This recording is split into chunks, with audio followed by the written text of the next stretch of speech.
Hello दोस्तों, आप सभी का स्वागत है ऑनलाइन मंत्रा पे। और आज के इस वीडियो में डिस्कस करूंगा एसएससी सीजीएल 2017 के सिलेक्शन प्रोसीजर और कंप्लीट एग्जाम पैटर्न के बारे में। तो आइए शुरू करते हैं।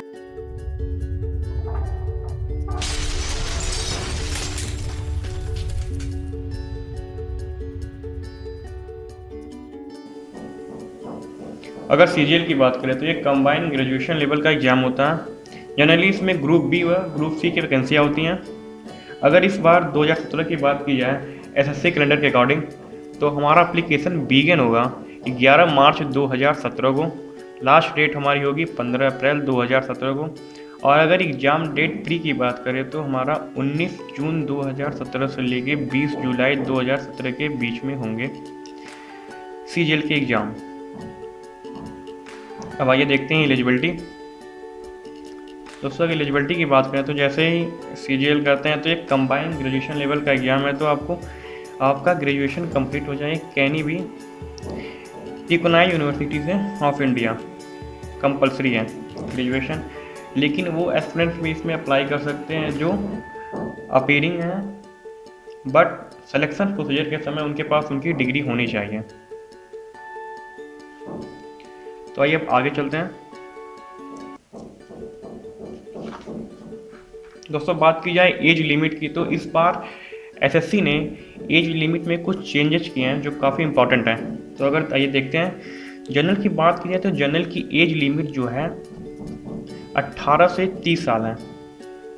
इस साल होगी, जो पिछले साल की अगर बात करें तो अर्लियर अगर देखें तो 18 से 27 साल जनरल की एज लिमिट थी, जिसको 3 साल के लिए इंक्रीज किया गया और उसको 30 कर दिया गया। ओबीसी की बात की जाए तो 18 से 33 ईयर एज लिमिट है। पिछली की बात की जाए तो 28 से 30 थी। और एससी एसटी की बात करते हैं तो हम 18 से 35 ईयर हो गई है, जो पिछले ईयर 18 से 32 थी। तो अगर दोस्तों अगर ध्यान से देखें तो हमें लगता है कि ये तीनों कैटेगरी में 3 ईयर एज को इंक्रीमेंट किया गया है। तो काफ़ी अच्छा उन स्टूडेंट के लिए जिनका लास्ट ईयर था या लास्ट बाउंड्री ईयर पे थे, वो उनके लिए काफ़ी हेल्पफुल होगा ये। दोस्तों अब चलते हैं आगे। अब बात करते हैं सिलेक्शन प्रोसीजर की।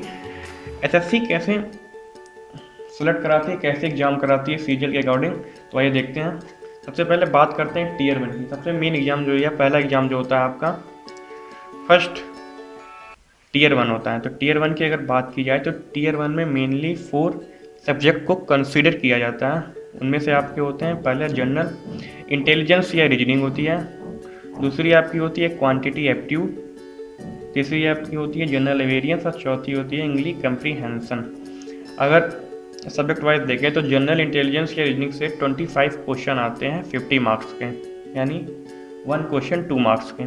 सेम वैसे ही क्वांटिटी एप्टीट्यूड से 25 क्वेश्चन आते हैं 50 मार्क्स के। जनरल वेरिएंस को देखें तो 25 क्वेश्चन आते हैं 50 मार्क्स के। एंड इंग्लिश कंप्रीहेंशन की बात करें तो 25 क्वेश्चन आते हैं 50 मार्क्स के। अगर टाइम ड्यूरेशन की बात की जाए तो एक जनरल कैंडिडेट के लिए या समान कैंडिडेट के लिए आपको 75 मिनट मिलते हैं इस एग्ज़ाम के लिए। बट अगर आप विजुअली हैंडीकैप हैं तो आपको 25 मिनट एक्स्ट्रा यानी 100 मिनट का टाइम आपको मिलता है। यहाँ पे आप देख सकते हैं।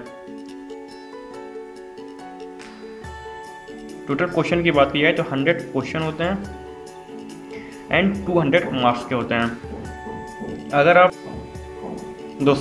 टीयर 1 की मेरिट लेवल को क्रॉस करते हैं तो आप जाते हैं नेक्स्ट स्टेज यानी टीयर 2 में। तो आइए अब देखते हैं टीयर 2 के बारे में। टीयर 2 के बारे में बात की जाए तो जनरली इसमें मेनली 2 सब्जेक्ट होते हैं। पहला होता है क्वांटिटी एप्टीट्यूड और दूसरा होता है हमारा इंग्लिश लैंग्वेज। तो क्वांटिटी एप्टीट्यूड की बात करें तो इसमें आपके 100 क्वेश्चन होते हैं 200 मार्क्स के, यानी 1 क्वेश्चन 2 मार्क्स के। और इंग्लिश लैंग्वेज की एंड कंप्रहेंशन की बात करें तो इसमें 200 क्वेश्चन होते हैं 200 मार्क्स के।